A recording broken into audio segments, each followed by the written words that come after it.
समन्था चक्रवालेषु अत्रा गच्छन्तु देवता सद्धम्मं मुनिराजस्स सुनन्तु सग्ग मोक्खदं धम्मස්සවන කාලෝ අයං බදන්තා ධම්මස්සවන කාලෝ අයං බදන්තා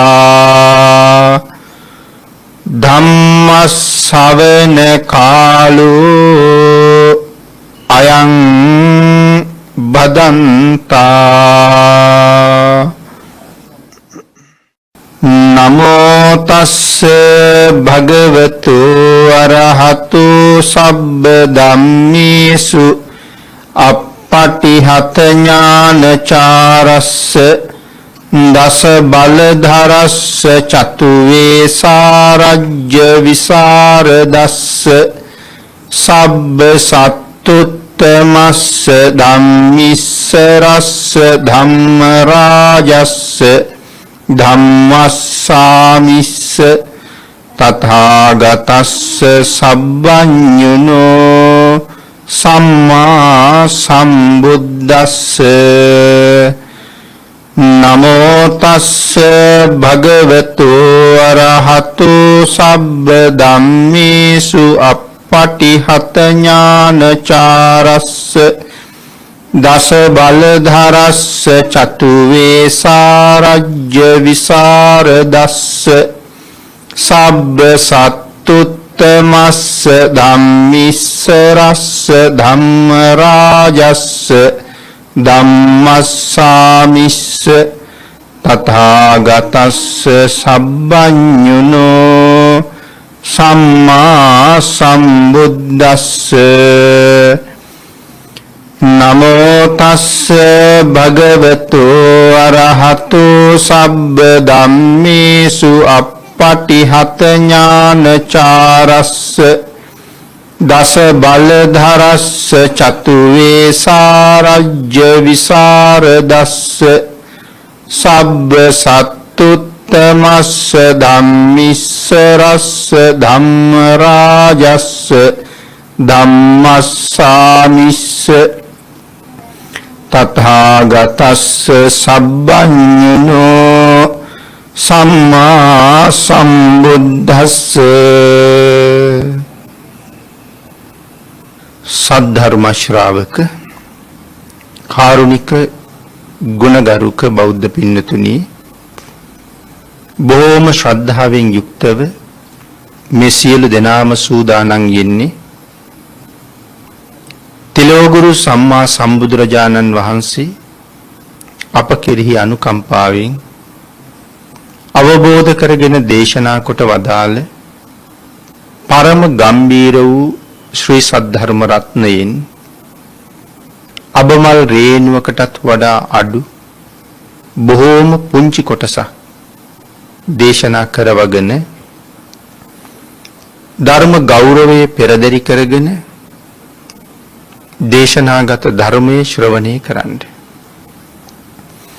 එසේ ධර්ම ශ්‍රවණය කිරීමෙන් ලැබෙන අවවාද අනුශාසනා තම තමන්ගේ ජීවිතවලට එකතු කරගෙන වඩාත් නිවැරදි මෙලව ජීවිතයක් සකස් කරගන්නත් නිවැරදි වුණ මෙලව ජීවිතයක් තුළින් සුගතිගාමී වූ පරලොව ආයති භවයකින් සැනසෙන්නත් අවසානයේ ප්‍රාර්ථනා කරන බෝධියෙන් සැප සහිත ප්‍රතිපදාවෙන් උතුම් චතුරාර්ය සත්‍ය ධර්මය අවබෝධ කරගෙන මේ සසර ගමන නිමා කිරීමේ බලාපොරොත්තුවත් ඇතුවයි ධර්ම ශ්‍රවණය කරන්න සූදානම් වෙන්නේ. පින්නතුනි අද ධර්ම දේශනාවේ මාතෘකාව හැටියට මම යොදා ගන්න කල්පනා කළේ අපේ බුදුරජාණන් වහන්සේ දේශනා කොට වදාළ ඊතා උතුම් ධර්ම කාරණාවන්ගෙන් එකක්. මේ ගාථා රත්නේ සඳහන් වෙන්නේ පරාභව කියන සූත්‍ර දේශනාවේ. යෝ මාතරං වා පිතරං වා ජින්නකං ගත යොබ්බනං පහු සන්තෝ න භරති තම් පරාභවතෝ මුකං. මේ ගාථා රත්නේ සරල තේරුම තමයි මහණෙනි යම් කෙනෙක් තමන්ට පුළුවන්කම තියෙනකොට තරුණ විය ඉක්මවාලු ජරා ජීර්ණ තත්ත්වයට පත් වුණ මව්පියන්ට නොසලකා හරිනවා නම් එවන් අය මේ ලෝකේ බොහොම වේගින් පරිහානියට යන අය හැටියට දේශනා කරනවා කියලා. එතකොට මේ කාරණාවෙන් විශේෂයෙන් පැහැදිලි කරනවා මේ මව්පියන්ට සැලකීම කියන කාරණාව. අපේ බුදුරජාණන් වහන්සේ මේ කරුණ සම්බන්ධයෙන් දේශනා කරපු නොඑක් සූත්‍ර දේශනා තියෙනවා. දැන් පරාභව සූත්‍රයේදී දේශනා කළා මව්පියන්ට නොසලකන අය පිරිහෙනවා කියලා. වසල සූත්‍රයේදී දේශනා කරනවා මව්පියන්ට නොසලකනවා නම් යම් කෙනෙක් ඔහු වසලෙක් කියලා.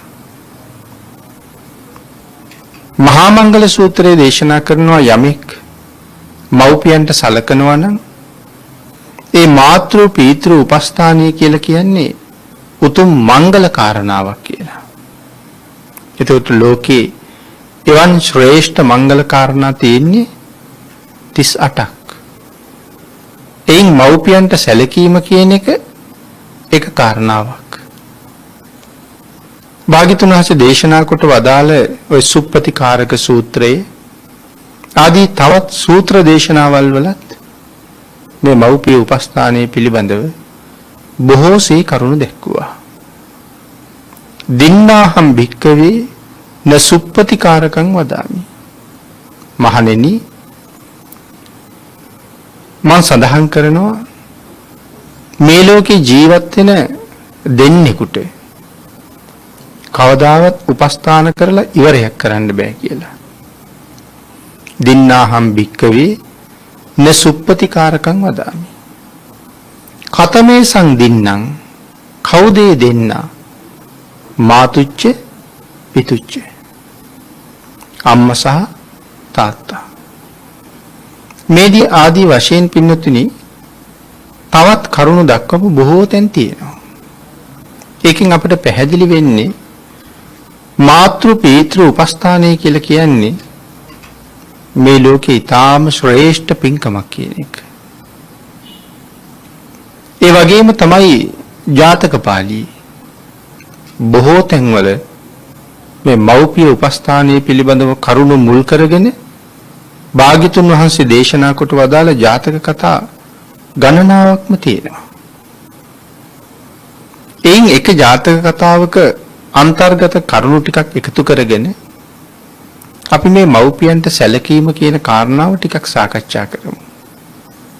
ඒක අනාගත ලෝකයට බොහොම වටී කියලා හිතනවා. පින්නතුනි අපේ බුදුරජාණන් වහන්සේ ජීවමානව වැඩ ඉන්න කාලේ සවැත් නුවර සිටු පවුලක හිටිය එකම පුතෙක්. ඒ පවුලේ වෙන දරුවෝ නෑ, එක පුතයි ඉන්නේ. පස්සේ කාලේ මේ දරුවා මව්පියන්ගෙන් අවසර අරගෙන පැවිදි වෙනවා. ඉතින් අවසර ගන්නත් පහසු වෙන්නේ නැහැ. උපවාසයක් හිටන් කරලා තමයි අවසර ගන්නෙ. ටික කාලයක් බුදුරජාණන් වහන්සේ ළඟ මහා සංඝරත්නයේ ළඟ ධර්මයේ විනය ඉගෙනගෙන කමඨහනක් ඉල්ලගෙන සවැත් නුවර ඉඳලා බොහොම ඈත ප්‍රදේශයකට ගිහිල්ලා භාවනා කළා. 12 අවුරුද්දක් විතර මේ භාවනා කටයුත්තේ යෙදුණා. ඒ වුණාට උන්වහන්සේට කිසි මාර්ගයක් ඵලයක් නම් ලැබුණේ නැහැ. ඔය අතරේ සවැත් නුවරින් වැඩපු තවත් භික්ෂූන් වහන්සේ නමක් උන්වහන්සේට මුණ ගැහිලා උන්වහන්සේ වැඩ ඉන්න සෙනසුනේදීම ආගන්තුක වත් සම්පූර්ණ කරලා උන්වහන්සේගෙන් ඇහුවා ස්වාමීනි ඔබ වහන්සේ කොහේ ඉඳලාද වඩින්නේ කියලා. එතකොට මතක් කළා ආයශෝතිනි මම සවැත් නුවර කෙනෙක්. ඉතින් සවැත් නුවර කියලා කියම හරි සතුටුයි. තමන්ගේ ගමේ ඉඳලානේ ඇවිල්ලා තියෙන්නේ. ආගිය තොරතුරු කතා කරලා බුදුරජාණන් වහන්සේ ගැන මහා සංඝරුවන ගැන තොරතුරු අහලා ඇහුවා ස්වාමීනි මතකද ඔය සවැත් නුවර අහවල් වීදියේ සිටු පවුලක් හිටියා. ඒ සිටු පවුලේ දැන් කොහොමද කියලා ඇහුවා. මේ ආගන්තුක භික්ෂුන් වහන්සේ සඳහන් කළා ආයුෂ්මතුනි ඒ ගැන මගෙන් අහන්න නැත්තම් මං කැමතියි කියලා. ටිකක් වෙලා කල්පනා කරලා ඇහුවා ඇයි ස්වාමීනි කියලා. ආයුෂ්මතුනි මේ පවුලේ ඉඳලා තියෙන එක දරුවයි. ඒ දරුවා පස්සේ කාලේ පැවිදි වෙලා තියෙනවා. ඉතින් මව්පියෝ අකමැත්තෙන් තමයි පැවිදි වෙලා තියෙන්නේ. පස්සේ පැවිදි වෙන්න කැමැත්ත දීලා තියෙන්නේ ඔහු උපවාසයක් කරලා ජීවිතේ නැති කරගන්න හදපු නිසා. හැබැයි ඒ දරුවාගේ පැවිද්දෙන් පස්සේ ඒ දේපොළ බලා ගන්න කෙනෙක් නැති නිසා ඒ ගෙදර දැසිදස්සු ඒ දේපොළ මංකොල්ල කාලා. අද වෙනකොට රන්තලියේ ආහාර අනුභව කරපු සිටුතුමත් සිටු දේවිය වළංකබල් දෙකක් අරගෙන හිඟමනේ යනවා කිව්වා. ඉතින් මේ කතාව අහනකොට ඇස් දෙකෙන් කඳුළු වැටෙනවා. ඒ ආයස්මත නඩන්නේ කියලා අහපුවම සඳහන් කළා ස්වාමීනි ඒගොල්ලන්ගේ පුතා වෙන කවුරුවත් නෙමෙයි මමයි මේ මහාන වෙච්ච කෙනා. ස්වාමීනි මන් 12 අවුරුද්දක් මේ වනාන්තරයට වෙලා මහානදම් පිරුවා. නමුත් මට තවම ලැබුණ ඵලයක් නැහැ. සමහරලාට මේ ජීවිතෙන් මට උතුම් ඵලයක් ලැබෙන්නේ නැති වෙන්නත් පුළුවන්. ඒ නිසා මම තීරණය කළා ස්වාමීනි සිවුරු අරින්න. අම්මා තාත්තා නිසා. ඔබ වහන්සේ අදින් පස්සේ මේ පන්සලේ වැඩ ඉන්න. මං හෙට උදේම සවැත් නුවර යනවා. පවදාම පාත්‍රෙත් අරගෙන උන්වහන්සේ සවැත් නුවරට පිටත් වුණා.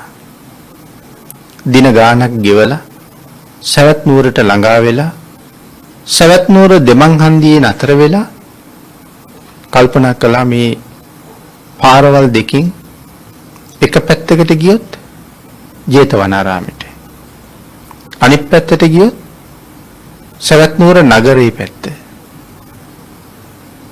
අම්මා තාත්තා ළඟ සිවුරු ඇරියහම ආයේ කවදානම් බුදුන් දකින්න ලැබෙයිද දන්නේ. මෙච්චර කල් හිටපු එකේ අද රැයට බුදුරජාණන් වහන්සේ දැකලා වන්දනා කරලා බණ ටිකකුත් අහලා හෙට උදේ ගිහිල්ලා සිවුරු අරිනවා කියලා හිතුවා. නමුත් බුදුරජාණන් වහන්සේ දන්නවා මේ භික්ෂුව සිවුරු අරින්න කියලා හිතාගෙන කමටහන් අත්හැරලා අද වඩින බව. නමුත් ඔහු දිරිමත් කරන්න ඕනේ. එහෙම හිතලා එදා හවස ධර්මදේශනාවට මේ මව්පියන්ට සැලකීම කියන කාරණාව භාග්‍යතුන් වහන්සේ මුල් කරගත්තා. ඒ දේශනාව අවසානයේ බුදුරජාණන් වහන්සේ දේශනා කළා පැවිදි වෙලා ඉන්න භික්ෂූන් වහන්සේ නමක් නමුත් ඒ පැවිදි ජීවිතයේ ඇතුලේ ඉඳගෙනම ඒ අම්මට තාත්තට සලකන්න සුදුසුයි කියලා. මව්පියන්ට සලකන එක වරදක් නෙමෙයි කියලා. ඒ කරුණ අහපුවාම අර තරුණ භික්ෂුවට හරීම සතුටුයි. භාග්‍යතුන් වහන්සේ මුණ නොගැහුණා නම් මම ඉවරයි වගේ කියලා හිතුණා. ඒ මෙච්චර ශ්‍රද්ධාවෙන් පැවිදි වෙලා සිවුරු අරින්න සිද්ධ වුණානේ. ඒකයි එහෙම හිතුවේ. ඉතින් උන්වහන්සේට විතරක් නෙමෙයි පින්නතුනි. භාග්‍යතුන් වහන්සේ මුණ නොගැහුණා නම් අපි හැමෝමත් ඉවරයි කියලා තමයි හිතන්න ඕනේ. එහෙම කතාවක් ධම්මචේතිය සූත්‍රයේ තියෙනවානේ. භාග්‍යතුන් වහන්සේ කරුණ දක්වහම සමහර බ්‍රාහ්මණවරු ওই කතාව භාග්‍යතුන් වහන්සේ ළඟ ප්‍රකාශ කළා. ඇයි එහෙම සඳහන් කරන්නේ? ඉතින් පින්නතුනි භාග්‍යතුන් වහන්සේ මුණ ගැහුනේ නැත්තම් අපි පව කියන්නේ මොකද්ද දන්නෙත් නැහැ. පින කියන්නේ මොකද්ද දන්නෙත් නැහැ. මේ ලෝකේ කළ යුතු නොකළ යුතු දේවල් මොනවද කියලා දන්නෙත් නැහැ. යුතුයකම් අයුතුයකම් කියන ඒවා දන්නෙත් නැහැ. ප්‍රාණඝාත කරාම පව් සිද්ධ වෙනවා කියලා අපිට කියලා දුන්නේ බුදුරජාණන් වහන්සේ. පන්සිල් පද පහම ගැන අපිට කියලා දුන්නේ භාග්‍යතුන් වහන්සේනි. නමුත් බුදුරජාණන් වහන්සේද පන්සිල් වල නිර්මාතෘ වෙන්නේ නෑ, භාග්‍යතුන් වහන්සේ නෙමෙයි. මේ සිල්පද පහටත් කියන්නේ ලෝකවද්දී ශික්ෂාපද කියලා. එයි මේවට ලෝකවද්දීයි කියලා කියන්නේ. ලෝකේ හැමදාම ප්‍රාණඝාතයක් කළොත් පව් සිද්ධ වෙනවා. නිරයට යන්න සිද්ධ වෙනවා. හොරකම් කළොත්, වැරදි කාම සේවනයට ගියොත්, මුසාවට ගියොත්, සුරාවට ගියොත් ඒ කාරණාව එහෙමම තමයි. බුදු කෙනෙක් ඇතත් නැතත් මේ වැරදි කරනවා නම් යම් කෙනෙක් ඔවුන් බොහෝසේ අකුසල් රැස් කරනවා. එතකොට ඒක ස්වභාව ධර්මයේම හැටි. ආන් ඒක නිසා කියනවා ඒවා ලෝකවද්‍යයි කියලා. තව ශික්ෂාපද කොටසක් තියෙනවා ප්‍රඥප්තිවද්‍යයි කියලා. මොනවද මේ ප්‍රඥප්තිවද්‍ය ශික්ෂාපද කියන්නේ? දැන් අපි පොය දවසට 8 සිල් සමාදන් වෙනවා. පන්සිල් වලට අමතරව තව සිල්පද 3ක් අපි විශේෂයෙන් සමාදන් වෙලා තමයි 8ක් හදාගන්නේ. පන්සිල් වලට අමතරව තියෙන ශික්ෂාපද 3 ප්‍රඥප්තිවද්‍යයි. මොකද භාග්‍යතුන් වහන්සේ තමයි ඒක පනවලා තියෙන්නේ. මොකටද ඒක පනවලා තියෙන්නේ? නිවන් දකින්න බලාපොරොත්තුවක් තියෙනවා නම් මෙන්න මේ තණ්හාව නැති කරගන්න ඕනේ. විකාල භෝජනේ. එතකොට නැටුම් ගැයුම් වැයුම් ආදී බලන එක. උස්සාසන මහාසන වලට ඇලිලා බොහොම සැප විඳින එක. ඒ ඇලීම නැති කරගන්න ඕනේ කියලා දේශනා කළා. ඉතින් භාග්‍යතුන් වහන්සේ මේ ශික්ෂාපද පැනෙව්වේ රාත්‍රී ආහාර ගත්තාම නිරේට යනවා කියලා කාරණාවක් නැහැ. උසසුනේ මහසුනේ හිටියාම නිරේට යනවා කියලා කාරණාවක් නැහැ ලෝකේ. නමුත් නිවන් දකින්න ඕන කෙනෙක් ඒක අත්හරින්න ඕන කියලා දේශනා කළේ. ඉතින් මේ කරුණ භාග්‍යතුන් වහන්සේ කියලා නොදෙන්න අපිට මේ සංසාරේ කෙටිවීමක් නැහැනේ පින්නතුනි. ඒකයි මම සඳහන් කළේ ඉතින් භාග්‍යතුන් වහන්සේ මුණ නොගැහුණා නම් අපිත් ඉවරයි කියලා තමයි හිතන්න ඕනේ කියලා. ඉතින් අර භික්ෂුන් වහන්සේට හරි සතුටුයි. සිවුරු අරින්න උවමනාවක් නැහැ. අම්මා තාත්තා හොයාගෙන ගියහම උන්වහන්සේට හදිස්සියෙම දකින්න ලැබුණා හැරමිටියකුත් අතේ තියාගෙන කෙස් වැවිලා රැවුල් වැවිලා පරණ වැරහැලි ඇඳගෙන තාත්තා අම්මත් එහෙමයි කවුරු හරි මොනවා හරි දෙනකන් බලාගෙන ඉන්නවා. ඒ දෙන්නට කතා කළා. කතා කරලා තමන් පුතා බව දැනුවත් කළා. අම්මා කලින්ම හඳුනා ගන්නවා. අදින් පස්සේ මං ওই දෙන්න ළඟ ඉන්නවා කියලා පොරොන්දු වෙලා ඒ වෙනකොට පාත්‍රයට ලැබිලා තිබිච්ච දානි ටික දෙන්නටම පිළිගන්වලා එදා ඉඳලා පින්ඩපාතේ ගිහිල්ලා ලැබෙන දානි ටික අම්මටයි තාත්තටයි දෙනවා. වෙලාවක් තිබුණොත් උන්වහන්සේ නැවත පින්ඩපාතේ වඩිනවා. එහෙම නැති වුණොත් බඩගින්නේ ඉන්නවා. අම්මයි තාත්තයි හැමදාම ආහාර වළඳනවා. නමුත් ස්වාමීන් වහන්සේ බඩගින්නේ ඉන්න වාර ප්‍රමාණය වැඩි. දෙවෙනි වතාවේ වඩින්න වෙලාවක් නැහැ. ඉතින් ඒ නිසා බොහොම දුර්වල වුණා උන්වහන්සේ කායික වශයෙන්. භික්ෂුන් වහන්සේලා දවසක් මුණ ගැහිලා ඇහුවා ඇයි සීලය පිළිබඳව ප්‍රශ්නයක්වත් තියෙනවද? මහානකම පිළිබඳව අකමැත්තක් තියෙනවද? එයි මේ දුර්වල වෙන්නේ කියලා. ඒලයි සඳහන් කළා ස්වාමීනි මේ කාලේ මට පරිබෝධයක් තියෙනවා. මොකක්ද? මගේ අම්මයි තාත්තයි පෝෂණය කරන්න කෙනෙක් නෑ. පින්ඩපාතේ කරගෙන ඒ දෙන්න පෝෂණය කරනවා මං කියලා. අර හාමුදුරුවෝ ඒ වෙලාවේ අහනවා බුදුරජාණන් වහන්සේගේ ශාසනයේ නමින් ලැබෙන සිව්පසේ ගිහි අයට දෙන්න ඔබට ලැජ්ජ නැද්ද කියලා. මොකද උන්වහන්සේට හම්බෙන වස්ත්‍රات ගෙනහිල්ලා මව්පියන්ටම අන්දනවා. මව්පියෝ අයින් කරන පරණ වස්ත්‍ර උන්වහන්සේ මහලා පඳු පොලා සිවුරු හැටියට පොරවනවා. ඉතින් අර භික්ෂුන් වහන්සේ ලැහුවා ලැජ්ජ නැද්ද එහෙම දෙන්න කියලා.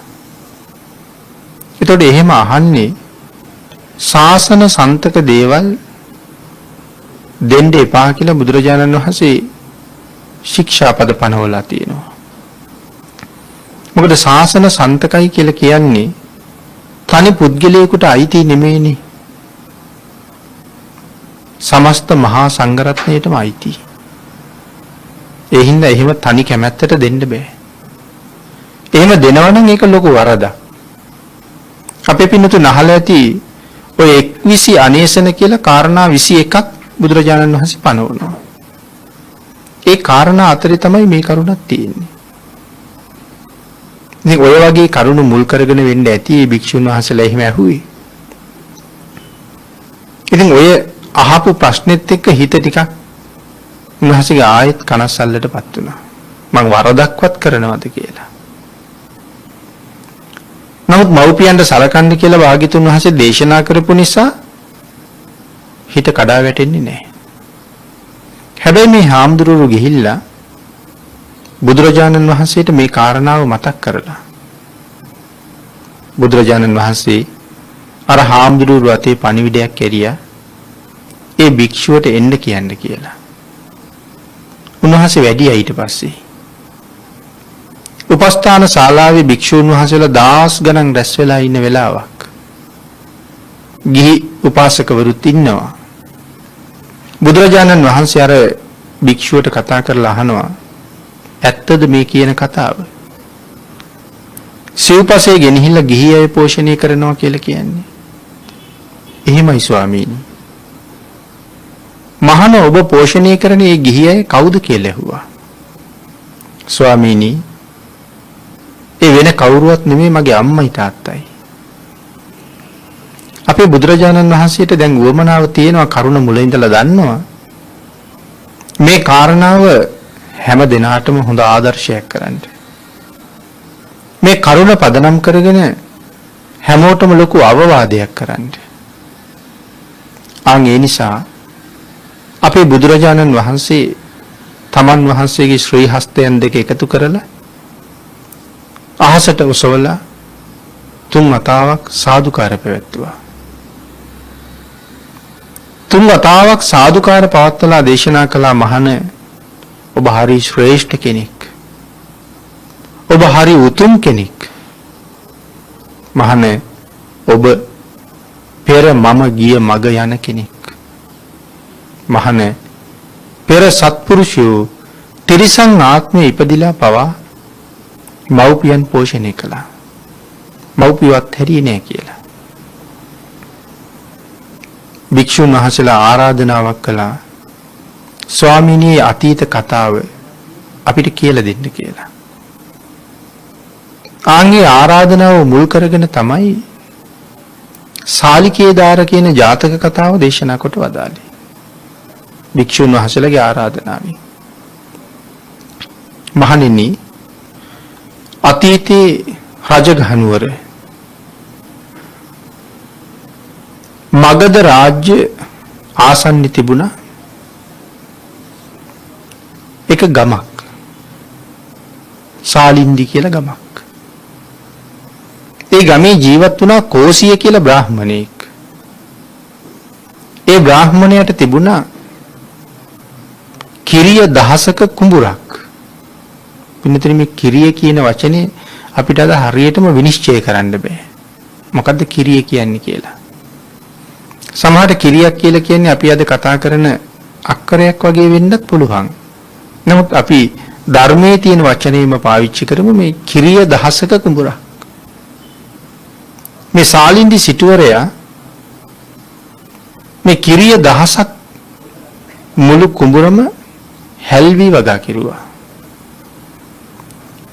එයින් කිරිය 500ක් තමන්ගේ පවුල් වල සමීපතමයන්ට බෙදලා දුන්නා. සමහරුන්ට කිරිය 50ක්, සමහරුන්ට කිරිය 60ක්. එහෙම කිරිය 500ක් බෙදුවා. ඉතුරු කිරිය 500ම ආරක්ෂා කරන්න කියලා එක පුද්ගලයෙකුට මුදල් දුන්නා. මේ මුදල අරගෙන මේ කොටස ආරක්ෂා කරලා දෙන්න කියලා. ඔහු පැලක් හදාගෙන ඒ කුඹුර ආරක්ෂා කර ඉන්නවා. මෙන්න මේ කාලේ අපේ මහ බෝසතාණන් වහන්සේ ගිරා ජාතියේ උප්පත්තිය ලැබලා. ගිරා රජුරවන්ට හොඳටම වයසයි. ඒ නිසා තමන්ගේ ගිරා පුතණුවන්ට කතා කරලා කියනවා මට දැන් මේ පිරිස පාලනය කරන්න අමාරුයි. ඔබ මේ පිරිස බාර අරගෙන මේ පිරිසේ නායකයා වෙන්න කියලා. ඉතින් ගිරා රජුරු තමන්ගේ පුතාට බාර දුන්න. පුතා සාමාන්‍ය ගිරවුන්ට වඩා හරි වෙනස්. වෙනස් කියලා තියෙන වෙනස් ස්වභාවයක් නිසා නෙමෙයි.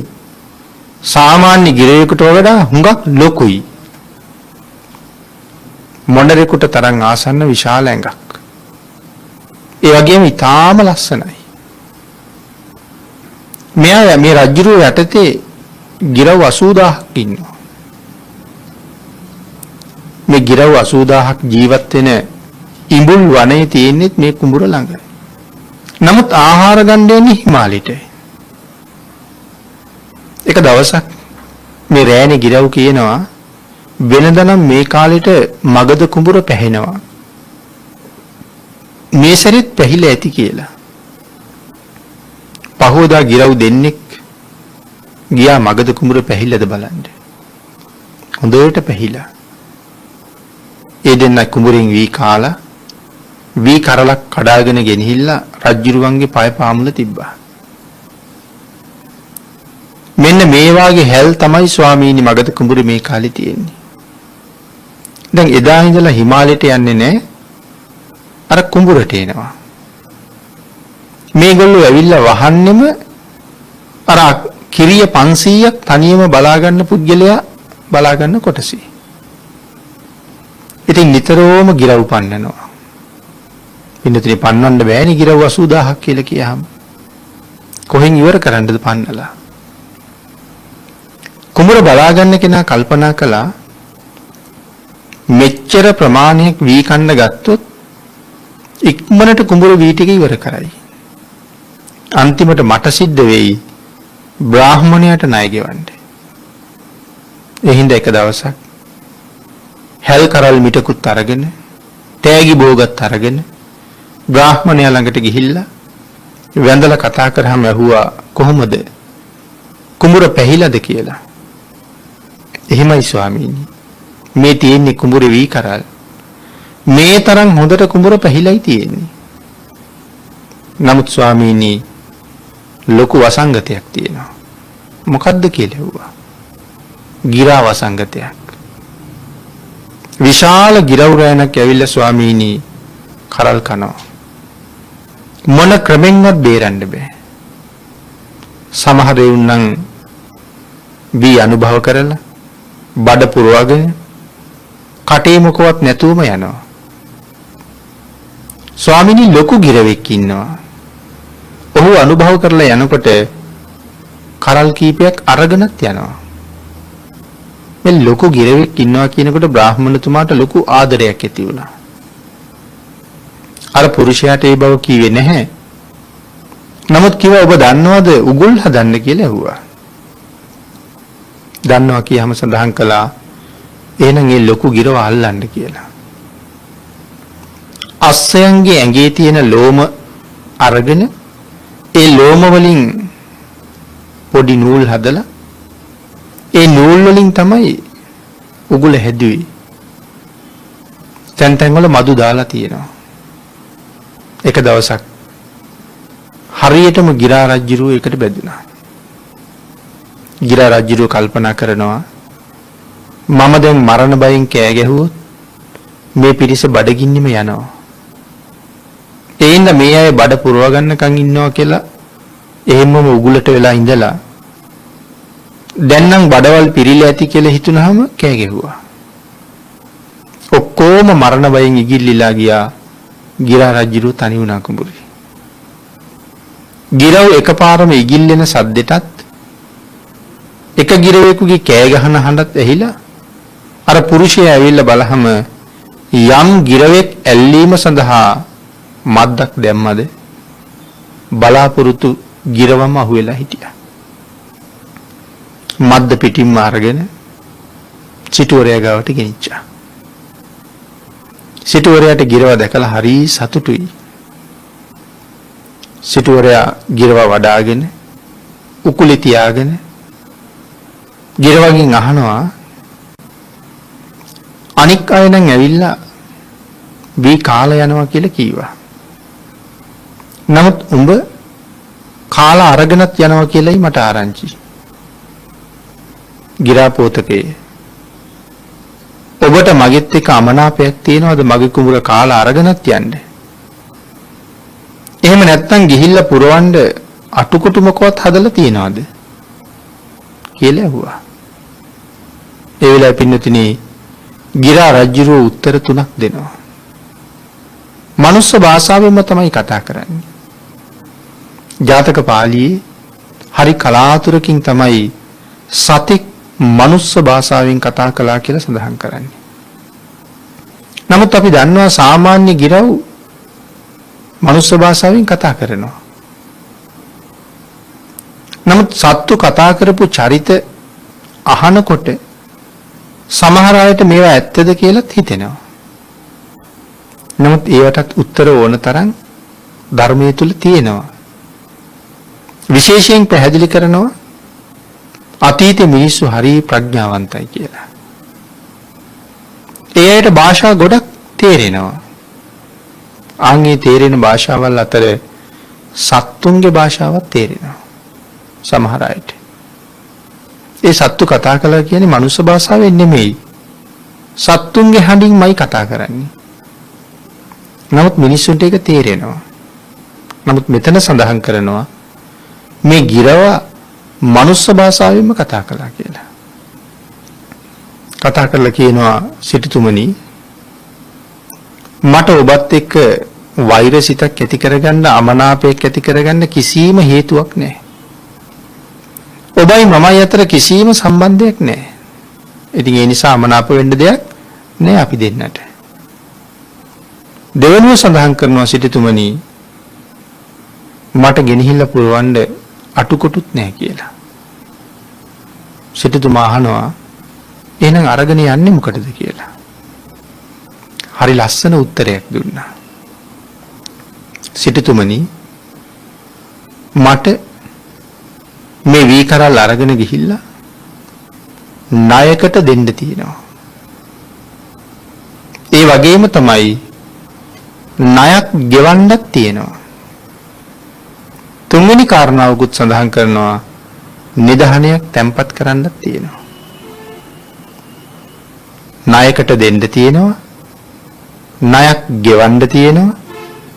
නිදහනයක් තැම්පත් කරන්න තියෙනවා. මේ වැඩේ අපිත් අද කරනවා.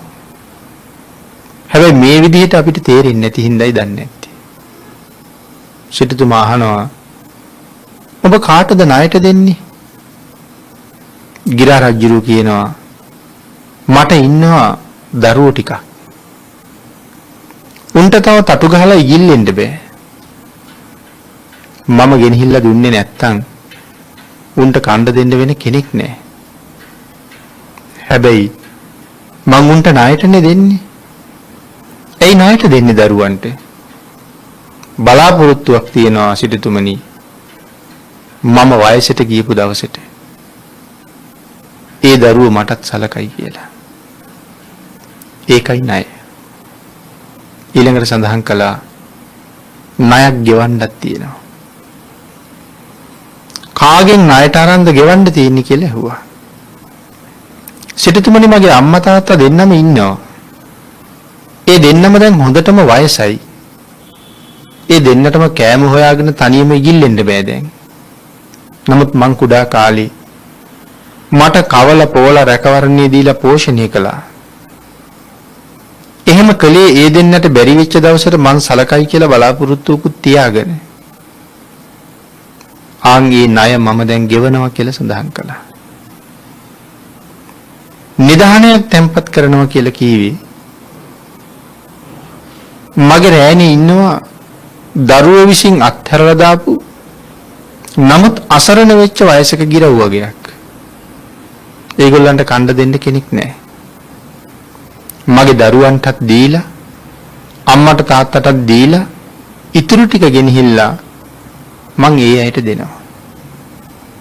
එතකොට මට පින් සිද්ධ වෙනවා. ඒක තමයි මගේ නිධානය. එහෙම සඳහන් කරා. එතකොට මම මුලින් මතක් කළා මේ වැඩේ අපිත් අද කරනවා කියලා. ඕකම නේද අපිත් මේ කරන්නේ. දරුවෝ හදලා කිරිපොවලා ආහාර පාන දීලා උගන්නලා ලොකු මහත් කරන්නේ එක බලාපොරොත්තුවක් අපි අසරණ වෙන දවසට අපි බලාගනී කියන එක.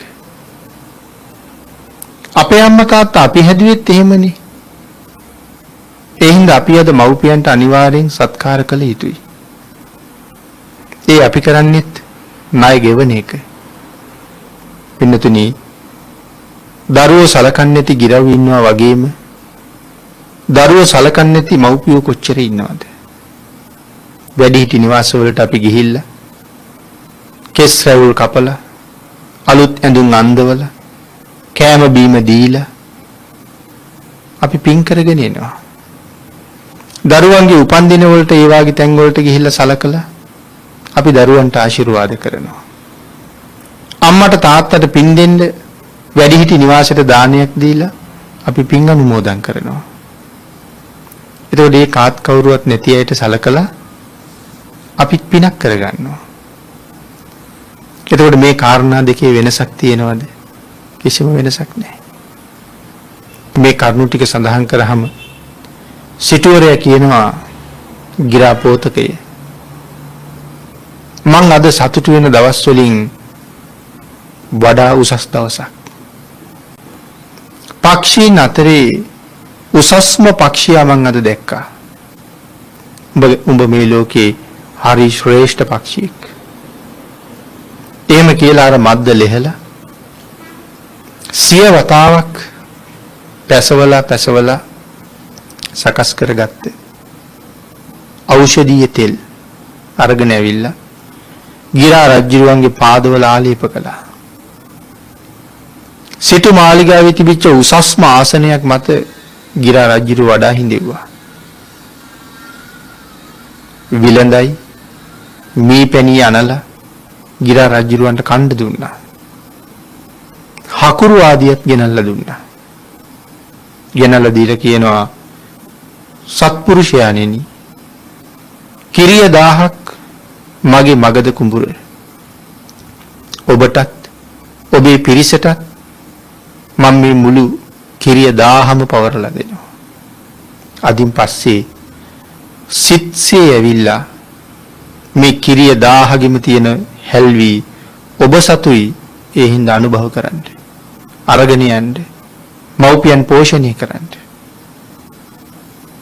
එහෙම කියලා සඳහන් කරනවා සත්පුරුෂයාණෙනි ඔබ මද්දකට අහුවෙච්ච බව ඔබේ පිරිස ගිහිල්ලා මේ වෙලාවේ අම්මට තාත්තට කියලා ඇති.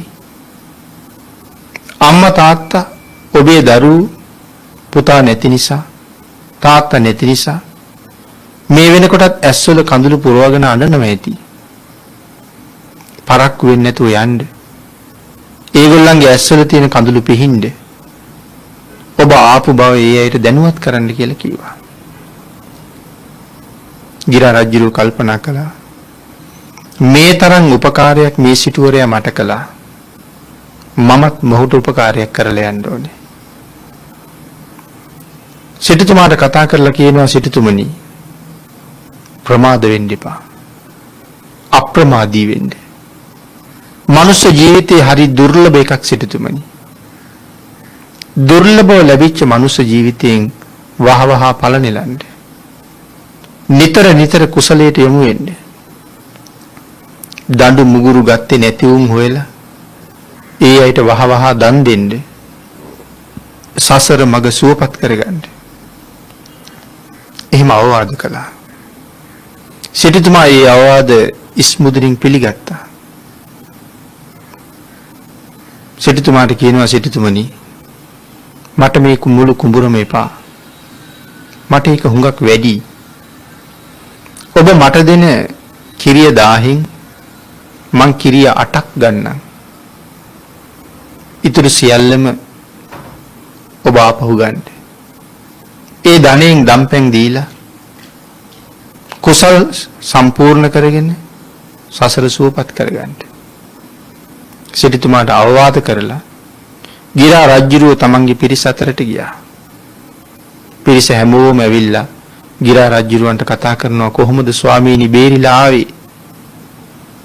ඔව් කාරණාව සම්පූර්ණව පැහැදිලි කරලා අම්මට තාත්තට කතා කරලා ඒ අයගේ හිත් සනසන්න යෙදුණා.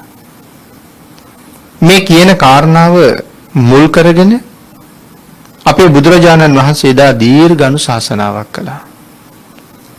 මව්පියන්ට සැලකීම කොයිතරම් ශ්‍රේෂ්ඨද? මව්පියන්ට සලකන අය ලෝකෙ කොයිතරම්නම් උතුම්ද කියලා. පින්නතුනි මේ ජාතක පාළියේම තියෙනවා ජයද්දිස කියලා ජාතක කතාවක්.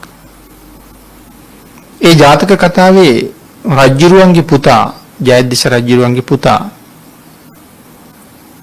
පෝරිසාදයෙකුට බිලි වෙලා තියෙන තාත්තගේ ජීවිතේ බේරගන්න තාත්තා මාලිගාවේ තියලා පුතා යනවා පෝරිසාදය හම්බෙන්න. තාත්තා කණ්ඩේපා මාව කණ්ඩ කියන්නේ. පෝරිසාදය පුතා දැකලා අහනවා මේ කැලේ ඉන්න මම මිනිමස් කන්නෙක් බව දන්නේ නැතුව දාවි කියලා. ඒ කුමාරයා කියනවා මොකද දන්නේ නැත්තේ? මම ඒක හොඳටම දන්නවා. එතකොට උඹ මරාගෙන කන බව දැනගෙන දාවි කියනවා. ඔව් මං ඒක දැනගෙනම යාවි. කවුරු වෙනුවෙන්ද උඹ මැරෙන්න හදන්නේ කියලා ඇහුවා. මගේ තාත්තා වෙනුවෙන්. මේ ලෝකේ ජීවත් වෙන හැමෝම මැරෙන්න බයයි. නමුත් උඹ ඇයි තාත්තා වෙනුවෙන් මැරෙන්න ආවේ කියලා.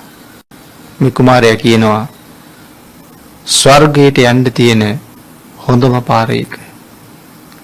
අම්මා තාත්තා වෙනුවෙන් ජීවිතේ දෙන්න තියෙනවා නම් වෙනත් දෙන්න වටින දෙයක් නැති තරම්. මව්පියෝ වෙනුවෙන් මැරුණ අය ඒකාන්තයෙන් සුගතියේ උපදිනවා කියලා සඳහන් කළා. මව්පිය උපස්ථානයේ කොයිතරම්නම් වටිනවද? පින්නතනි මජ්ක්‍ධිම නිකායේ උපාලි කියලා සූත්‍රයක් තියෙනවා. උපාලි සූත්‍රයේ විස්තර කරනකොටත් දණ්ඩකී රණ්‍යයට ගියපු රාම දෙවියෝ විසින්ම රැක්කා. මම මුලින් සඳහන් කරපු ජයද්දිස ජාතක කතාවේ පෝරිසාදය හොයාගෙන එන පුතාට අම්මා සත්‍යක්‍රියා කරලා ආශිර්වාදයක් කරනවා. එතනත් සඳහන් කරනවා දණ්ඩකී රණ්‍යයට ගියපු රාම දෙවියෝ රැක්කා වගේ තාත්තා වෙනුවෙන් ජීවිතේ දෙන්න යන මගේ පුතත් දෙවියෝ රකින්න ඕනේ කියලා. මොකද රාම කියන්නේ අම්මට තාත්තට හොඳට සලකන පුතෙක්. රාම වෙළඳාමේ ඇවිල්ලා ඉන්නේ. හැබැයි රාම වෙළඳාම් කරන නගරය දෙවියෝ විසින් විනාශ කරන්නයි ලෑස්ති.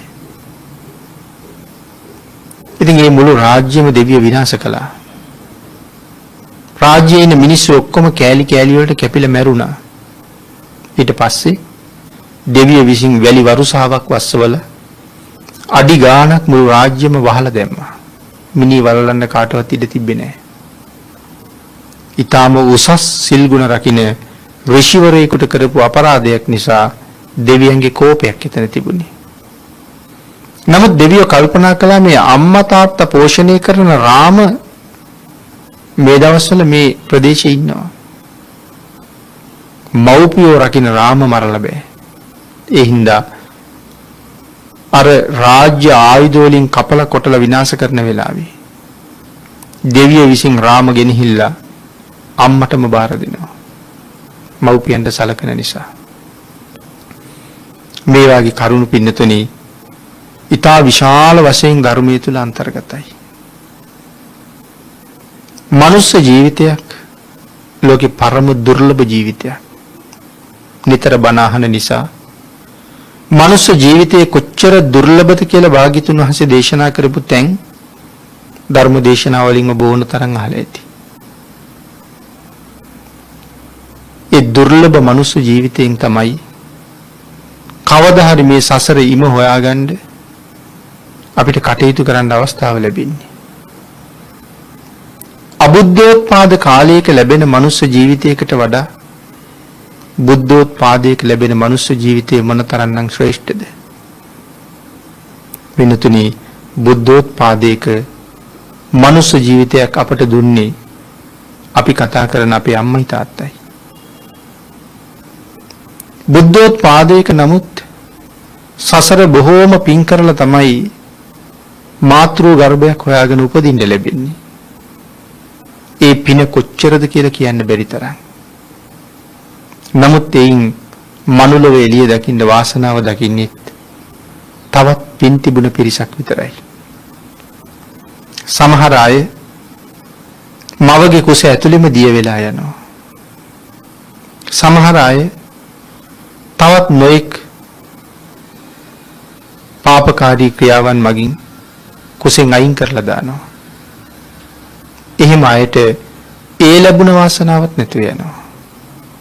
නමුත් එහෙමත් කරන අසත්පුරුෂ ලෝකයක අපේ අම්මා තාත්තා අපිත් දී කරලා දැම්මනම් අපිත් කෑලි වලට කපලා එළියට ඇදලා දැම්මනම් අද මේ විදිහට පින් කරන්න ජීවිතයක් අපිට ආයේ නැතුව යනවා. අනන්ත දහදුක් විඳගෙන මව්පියෝ සමහරලාට නොකා නොබී අපිව පෝෂණය කරලා උගන්වලා මෙතෙන්ට ගෙනල්ලා තියෙනවා. එවන් මහා පිහිටක් වෙච්ච මව්පියන්ට මේ ලෝකේ උපකාරයක් කරලා ඉවරයක් කරන්න බෑ කියලා දේශනා කළේ. ඒකනේ සඳහන් කළේ නසුප්පතිකාරකං වදාමි. මේ ලෝකේ දෙන්නෙක් ඉන්නවා සලකලා ඉවර කරන්න බෑ. ඒ අපිට ජීවිතය දුන්න නිසා. මේ මුළු මහා පොළොව තලයේම සත්‍රුවන් වලින් පුරවලා අම්මට තාත්තට අයිති කළොත් මේ සේරම ඔබ දෙන්නටයි කියලා. මව්පිය ණයින් නිදහස් වෙන්න බෑ කියලා සඳහන් කළා. සක්විති රජකම දෙන්නට අරගෙන දුන්නත් මට ජීවිතය දුන්න ණය ගෙවන්න බෑ කියලා දේශනා කළා. සියක් අවුරුද්දක් දෙවුර මතම තියාගෙන උපස්ථාන කළත් මව්පිය ණයින් නිදහස් වෙන්න බෑ කියලා දේශනා කොට වදාලා. ඒ කියන්නේ මව්පියන්ට තියෙන සුළුපටු ණයක් නෙමෙයි.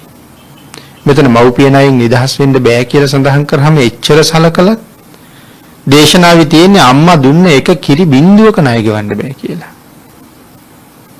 තාත්තා අපි වලින් හලාපු දාඩිය කඳුලක ණය ගෙවන්න බෑ කියලා. ඒක මුළු ජීවිත කාලේ කැප කරපුවා කොච්චරද? අපිට සතුටු වෙන්න පුංචි තැනක්. නමුත් ඒක ඊටා විශාල කාරණාවක් පැහැදිලි කළා. මහණෙනි, පිනට බර නැති මව්පියෝ පිනට යොමු කරන්නේ. දානයට කැමති නැති මව්පියෝ දානයට යොමු කරන්නේ. සීලයට අකමැති මව්පියෝ සීලයට යොමු කරන්නේ. යම් දරුවෙකුට පුළුවන් නම් ආන් ඒ දරුවා මව්පිය ණයින් නිදහස් කියලා දේශනා කළා. මේ ලෝකේ අපිට කරන්න දේවල් කොච්චර තියෙනවද?